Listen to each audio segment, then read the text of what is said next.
we're going to do a video on Frank Turek from Cross Examined, another Frank Turek video. And I'm sure this one will not be bigoted and homophobic at all. Let's jump right into it. My question is something I battle with all the time with friends and family. I have a lot of. So right off the bat, how awful must it be that that this is an internal struggle for you? That you have friends and family who are gay, and you have to battle with those feelings, all because a God, or no, not because a God told you so, because God, as far as I can tell, hasn't told anybody anything, but because a book has told you so. If you don't agree with it, rationalize it in your mind, and if it still just doesn't make sense, if you can't get there, and you have friends and family, she has family who are gay, and she still just can't. I mean, the book says so. So her hands are tied? No. If you're a Christian and you're watching this, your hands aren't tied. You can just not believe that anymore. If you are really internally struggling with it, then just be cool with it. I mean, it's just people living their life. Of friends and family members who practice homosexuality. And I Practice homosexuality. How do you practice homosexuality? Do you practice heterosexuality? That's a strange way to put it. know it's you hate the sin, not the sinner. Nope, I've called this out. I had a video a while back that was, I think it was titled something like Christian Code Words, and this is one of them. Hate the sin, not the sinner. And what they really mean by this is, I think your lifestyle is disgusting. That's what she just said right now. She hates the sinner, and the sin, for sure. To be clear, the sin we're talking about, why is being gay a sin? Like, what? Because, well, like we said, because the book says so. Let's keep going. And I still love them, and I don't treat No, them you any don't. different than Yes, I you would do. anybody else. Yes, you absolutely However, I do. try. You absolutely do, because you just open this up with saying that they're sinners, and not in the same way. Like, if you think that sinning is, in as far as like homosexuality goes, is the same as sinning as like, oh, my uncle, he's an alcoholic, drinking to excess, that's a sin, but we're going to have to help him, we're going to support him. It's different. It just is to Christians. It's different. Nobody would call their alcoholic uncle who is struggling with maybe depression or whatever, nobody would call him like disgusting or say that his life, you know what I mean? It's different. But they will lump gay people in with like murderers, and I think like people who like kill their parents, or I don't know, it's weird. Draw the line, and this is where my problem comes in. Excuse me. I refuse to participate in things that promote it. Promote what? Promote same-sex behavior? What promotes same-sex behavior? I mean, all right, let's keep going. And it causes conflict. Sure, yeah. Frank has it exactly right, sure. And because I stand my ground, and it's not to be hard. You stand, how brave you are. What a brave soul this lady is, coming up here, standing her ground, being strong on her bigotry. Oh, jeez. It's the way I feel. I wonder who's going to play her in the movie. That's the way they feel. This is the way I feel. They say. So she said, this is the way that I feel, and that's the way that they feel. Well, you've said how you feel, that they're sinners. And she hasn't said it explicitly, and I've mentioned it in this video already. I do believe that it's disgusting lifestyle. So she hasn't said it, but she thinks the lifestyle is disgusting. There's no doubt in my mind. Absolutely. That's what love the sinner, hate the sin means. It's just a nice way to say I think you're gross. But so she says how they feel, but she says this is how I feel and this is how they feel, but how do they feel? Because then we can compare and contrast. Because if the gay people think that her lifestyle of being, let's just say, I mean, looks like she's got a wedding ring on. Let's say she has a husband. If they think that's disgusting, well, now they're in the wrong. If they think that's a sin, now they're in the wrong. But if you're gonna say, well, this is how I feel and that's how they feel, you need to explain what it is that they feel. Well, if God's truly a loving God, I can love who I want, and it doesn't matter. Yeah, they don't believe that. They say that, but they don't believe that because everyone draws lines somewhere. Right. I can't love my sister in that way. Right. My brother. Why do you give the I can't love my sister in that way? That was weird. Child. Everybody has boundaries. The only question is, where are the boundaries? Right. When I say that's weird, it's because if you say I can't love my sister in that way, you don't go in that way. You just say I wouldn't love my sister in that way. Okay, that's the question. And when people come to me and say, well, who are you to say? I say, I'm not. I'm not the moral arbiter of the universe. This is not my morality. Yes, it is. This is Frank Turek's morality. This is a lot of Christians' morality. It is they already think that gay people are disgusting. They already think that two dudes kissing is gross. They already think this, and then they use the book to back up their beliefs. This is his morality. If I were to ask Frank Turek, and I would love to one day, just be like, hey, so if being gay wasn't a sin in the Bible, wasn't condemned, let's just say it wasn't mentioned at all. It wasn't said. It's not a good thing. It's not a bad thing. It just wasn't mentioned. Would Frank Turek be totally cool with same-sex behavior? He wouldn't. He thinks they're gross. And uses the Bible to back it up. Yeah, but why? If you have, okay, this is another question that I'd like to ask Frank is,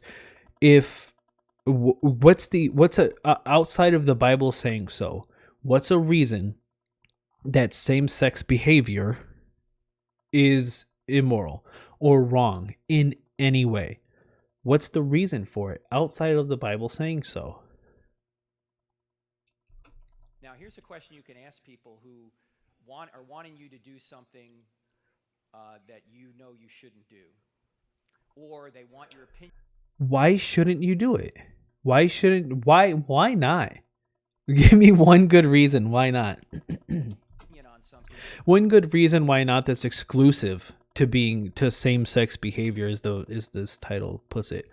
What's exclusive to same-sex behavior that is a reason you shouldn't do it if you choose to?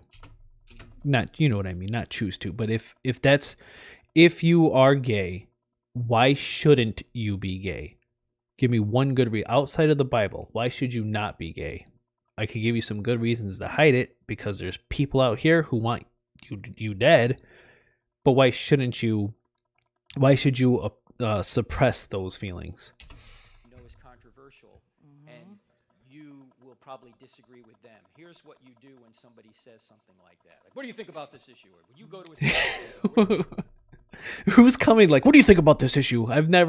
I participate in a lot of discussions about politics, about religion, about science, about all types of stuff. And never once have I ever had somebody come up with such aggression and say, what do you think about this issue? That's just never happened. Or at a same-sex wedding or whatever, as Frank just put it. Anyway. Before you answer the question, you ought to say, do you consider yourself a tolerant person? Now, the other person's probably going to say, well, of course I'm tolerant.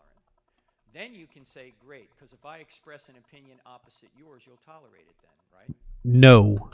No, that's not how tolerance works. I don't know why, we'll just say, I don't know why the left got this title of the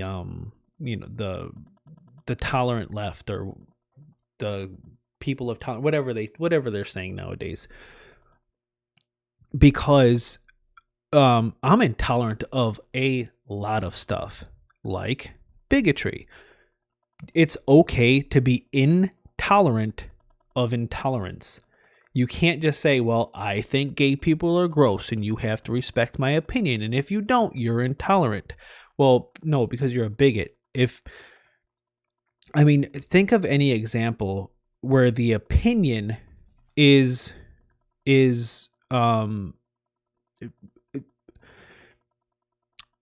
I don't I don't know what's so much allowed to be said on YouTube and what's forbidden, but I mean, just think if you were in late 1930s Germany and you had a certain opinion about a group of people and somebody said, "What? That's absurd." And they're like, "Whoa, don't be so intolerant of my intolerance of this certain group of people." You see what I mean? One side has the right to be intolerant because the other people are being, in that case, they were being anti-Semitic. But you get the point. Let's keep going. Because that's what tolerance is, right? No. You may not agree, but we're tolerant. No. Tolerance is not just, well, anything goes. If it's your opinion, it's your opinion. You have the right to think that way. I mean, technically, yes, you do have the right to think that way, but that doesn't mean that everybody has to be tolerant of your homophobic, racist, or bigoted opinion. If I had the opinion that a certain race of people were better than another certain race of people, and somebody were to say to me, "What? No. There's no race that's more superior than the other," and I would say, "Whoa, that's not being very tolerant, now is it?" Come on, Frank. Tolerate one another and respect one another. Why is it that you have to agree with them, but they don't have to agree with you? Because if he's talking specifically about one group of people who are accepting of everybody and another group of people who are accepting of everybody excluding one, then that's why you wouldn't have to. What did he say exactly? You have to agree with them, but they don't have to agree with you. Well, yeah. So because they're the ones who are accepting and you're the one who is being intolerant and bigoted. So, I mean, unless you have a good reason to be a bigot of whatever sort, which I don't think there is one, then, I mean, yeah, I mean, you don't have to agree with them, but you could just keep being a racist or a bigot or a misogynist or whatever you want to be if that's your opinion. And I've actually said that before. Why is it right that I have to accept the way you feel, but you can't understand the way I feel? Because there's a clear difference. The way that you feel is excluding how they feel. So they're not accepting of the way that she feels about her relationship. They're not accepting of the way that she feels about their relationship. That's the difference. I love you regardless, but because But you refuse don't. to attend this show that promotes this, I'm a horrible person. By I'm what? not- What show? How does it promote it? I'm still on this. I don't understand. Yes, the question you want to ask him is, by what standard are you saying what you're doing is good? Oh my God. Frank with his by what standard. He thinks this is such a gotcha question. But no, the difference between Frank's standard and an atheistic standard, assuming realistically, this same-sex couple could have the exact same standard as Frank. They just are interpreting that standard differently. And that's the problem with Frank's standard, is that the moral arbiter of his standard isn't here to defend it. So when somebody takes a Bible verse and they read it, and then another person takes a Bible verse and they read it, and then they come to two different conclusions, the person who supposedly wrote the verses isn't here to clarify. So then you have all these different denominations of Christianity who disagree on everything. how to get saved. Was Jesus the Son of God? Was Jesus actually God? Did Jesus exist? Was he a prophet or the Messiah at all? You have all these different disagreements, and the person who is supposedly the author of this isn't here to clarify. He says, I don't know, just hash it out. You guys figure it out. Whereas my standard as an atheist, you could just actually sit down and use some objective, you can figure it out. I mean, it's so hard because we're not talking about a specific thing, but okay, so let's take same-sex behavior. Is same-sex behavior harmful? Does it create harm in the world? If the answer is no, then, well, all right, so what's wrong with it? You know what I mean? That's the standard. Does it create harm? Is it promoting of human well-being?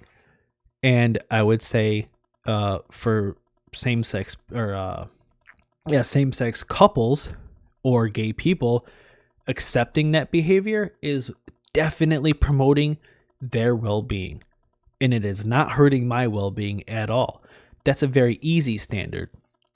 You can prove that standard. You can go back in history and see, or not even, you don't even have to go back in history. You could probably find something today, this minute, that not accepting gay people is harmful to them. But all right, yeah, let's keep going. Where are you getting this standard from? I mean, it's very.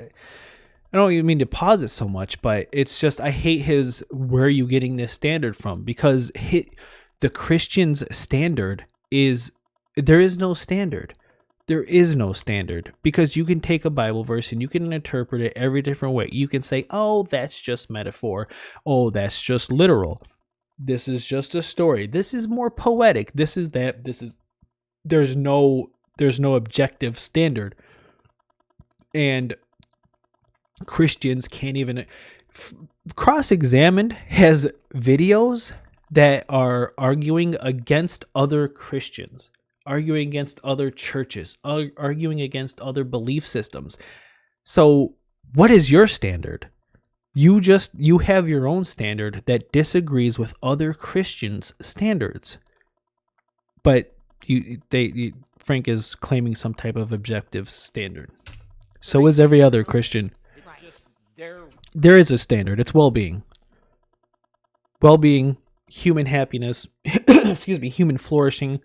And you could take things to objectively measure well-being. It's not difficult. It's not complicated. It's not hard. But what is Frank's standard? If Frank was in some type of moral dilemma, could Frank go to his Bible and figure out what the most morally correct thing to do would be, using only the Bible, nothing else? I mean, just try to think of some type of dilemma. What would be the morally correct action to take? And you can't think about it. You can't weigh out the benefits, the pros, the cons.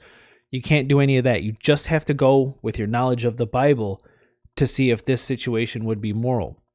And if you think of anything that's outside of the Bible, well, now all you're doing is what an atheist would do to figure out if some type of action or whatever would be moral. You just weigh the pros, the cons, and all right, let's go. Will that they want to impose on you. If they're going to say that, well, it's love, then you need to define who is the standard of love and what is Frank with the standard. Who is the standard of love? Who is the standard of love? What a dumb question. What a dumb question. You know what? Who is the standard of blue? Or you know what? Let's take a color back here. We got gold here. Well, is that gold? I don't think it's gold. I think it's more of like a mustard yellow. What, you think it's gold? Who is the standard of gold? Just Jesus. Is the definition of love, because love is not approving everything somebody wants to do. Everyone in here who's a parent. Nobody is saying love. Nobody has ever said that. Love is approving everything somebody wants to do. Nobody has ever said that. Here's another situation of Frank Turek creating. Excuse me, I need a drink. Here's another situation where Frank Turek is creating a fake problem, and he's going to offer up a solution to it. Nobody says that love is allowing people to do whatever the heck they want at any given time. That's ridiculous. Parent knows that. Everyone in here who's a former child knows this, right? Right. If your parent approves of everything you want to do, that We're not talking about approving of everything somebody wants to do. All we're talking about is not even approving. Nobody cares if you approve of a same-sex relationship, because your approval is, I mean, I suppose if it's your parents, their approval might mean something to the child, but in the grand scheme of things, all I care about is, are you promoting some type of language that would cause harm to same-sex couples? Or are you just keeping your bigoted beliefs to yourself? If you're keeping your bigoted beliefs to yourself, then just keep being a bigot. Nobody cares. But that's not the case. Christians are creating laws and definitely promoting harmful language. Let's keep going. that parent is not a loving parent. Right. I agree, but we're not talking about letting a child stick their hand on a hot stove. Like, well, I love him, so I'm just going to let them stick their hand on that stove. We're talking about you not being a bigot. Clarify. I agree. If you don't stand in the way of evil, you're not loving. Evil? Dude. I mean, I don't understand it. I can't wrap my head around why people have any particular negative feeling towards same-sex behavior. Frank Turek. But evil, my goodness. All right. In fact, Paul says, love always protects. Nobody cares what How do you Paul protect says. people? You tell them that what they're doing is going to hurt them or others and is against God's will. Okay. Is it against God's will? Yeah, definitely. I think it's pretty clear in the Bible that same-sex behavior is against God's will. Absolutely. But how? Explain to me how it's going to hurt themselves or others. I can think of exactly 0 cases where same-sex behavior has hurt themselves or others in any specific sense, meaning that a opposite sex couple could not also be affected in the exact same way that a same-sex couple would be, exclusive to same-sex behavior. But I can think of a lot of reasons or a lot of examples of same-sex heterosexual people hurting homosexual people. That's the harm. Frank Turek's language here is the harm. This is what's harmful to themselves and others. That's what you do. Now, that can cause you What? a whole bunch of consternation. Okay. From the people who say they're fighting for tolerance, inclusion, and diversity. You're going to be excluded. But Yes, it's okay to exclude intolerant people. That's not being intolerant. Tolerance.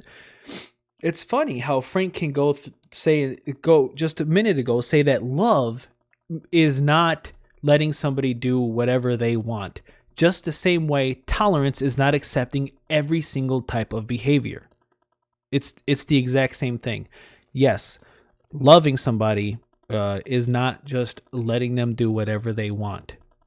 In the same way that tolerance is not including everybody. I wouldn't include anti-Semitics, racists, bigots, homophobes, transphobes. They can go do their own thing. They are not... Okay, you get the Jesus point. said this is what's going to happen. If they persecuted me, they're going to persecute you. Okay? So if you truly want to love Oh them, my God. It's like every single thing Frank says is so ridiculous that I'm having to pause this video. And, I mean, what are we at now? 24 minutes in. The video's been playing for 4 minutes. And okay. The Christian persecution complex. If you're just real quick, if you're a Christian and you feel that you're being persecuted, get over yourself.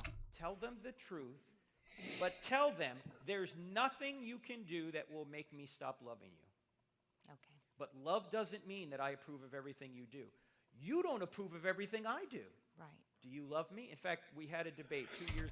So there's a big difference between saying that you love somebody, but you're not going to approve of everything they do. Like, if you're a parent and your child you could just tell that they were going down a path that was probably harmful, you could still absolutely love them.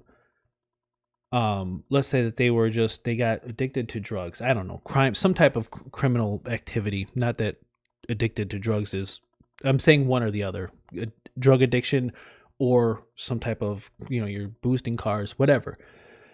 If you can look at that person and you can say, your behavior is harmful, but I still love you. I'm going to be here for you. I'm going to support you, because you can demonstrate why being addicted to drugs could be harmful to your body. You can demonstrate why stealing cars, robbing stores, doing whatever, you can demonstrate why that would be harmful to themselves and society. The difference here is if you were to say this to somebody who's just gay, that's the difference. Demonstrate why it's harmful to themselves, to others, or to society. Demonstrate, tell me the reason why, aside from the Bible said so, because I don't care what the Bible has to say. Let's keep going. I mean, well, real quick, it would be the same as if I were to go to Frank Turek and say, hey, man, I love you, but I think you getting married to your wife is disgusting. It's a sin, and if you don't repent, you're probably going to burn in hell. Go at our seminary. Just for existing, of course. It was me and Dr. Michael Brown, who's a brilliant guy. Yeah, I'm against sure. 2 folks from the LGBT community, and the title of the debate, Does Love Require Approval? You can watch the debate on YouTube. You can get it on our website if you want. And there was one. Does love require approval? I'd have to mull that over a bit, but I would probably agree with Frank and say that no. But like we just said, you can love somebody and realize that they're going down a bad path. But I don't think you can truly love somebody and also think that they're simply the way they are. It would be like, I think people who are, born deaf are immoral, disgusting sinners, and they're going to go to hell. But I love you. That just doesn't work. I think what would kind of solve all of this is if Frank Turek could just demonstrate why same-sex behavior is wrong without using Bible verses. One point in the debate where I turned to them and I said, do you love us? And they said yes. I said, do you? I don't know why they would say yes. That's weird. I'm sure they did if he just, unless he's expecting nobody to go watch this video, but I'm sure they probably said yes. But why would you say yes? If Frank Turek said, do you love me? I would say absolutely not. I don't, like, you're just, all right, let's keep going. Do you approve of us, our position? They said no. I said, you just lost the debate then.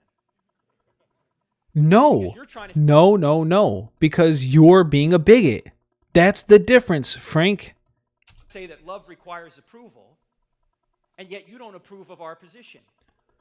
So if you truly loved us, you'd have to agree with us then, according to your position, but you don't agree with us. No, I'm just going to pause it one more time because I've said this. I'm repeating myself, and that's because Frank is repeating himself. He's saying it in a little bit different ways, but he's saying the same thing over and over and over again. And I'll just recap this one more time in saying that tolerance is not all inclusive of everybody. A tolerant person does not have to be inclusive, respectful, or accepting or approving of a racist's opinion on other races. See? No, okay. love doesn't mean you approve of everything. Love means that you protect the loved one. And that requires standing in the way if things are going to hurt them and others, particularly Explain the harm. says, for good reason. Explain the harm. Oh, okay. Oh, well, all right. So the harm supposedly is that that they're gonna burn it. Well, I mean, what if they're a Christian? Well, okay, let me say this: if you are a Christian and you truly, truly believe in Jesus and you have accepted Him into your heart and forgive the sins, blah, whatever, but you're also in a same-sex marriage, and maybe in your heart you feel that it's wrong, but you truly do love your partner. You really do love them, and you really do love them like that, as Frank Turek put it. But you've also totally accepted Jesus in your heart. So what? So now, where's the harm? In what are you protecting them from? In that case. The human body is designed in a certain way for a reason. That's why you have to stand in the way. But ask the question. If What? that's why you have to stand What's why? and others, particularly when God says, for good reason, the human body is designed in a certain way for a reason. The That's human why you body. have to stand in the way. But ask the question. You have to stand in the way because the body is designed in a certain way for a reason? What's the reason? If, or ask them, are you a tolerant person? You consider a tolerant person and see what they say. All right. If you've made it this far in the video, please subscribe if you're not already subscribed. Give this video a thumbs up, or if you hated it, give it a thumbs down. I don't really care. I'm doing this for me. This is fun. I love going over Frank Turek's apologetics. But let me just say this. If you are a Christian and you've made it this far into the video and you are speaking in your personal life to an atheist, don't use Frank Turek's arguments, because he likes to give arguments for Christians to use, well, when speaking to their family members who are atheists or their friends who are atheists, whatever. Frank gives really, really, really bad advice.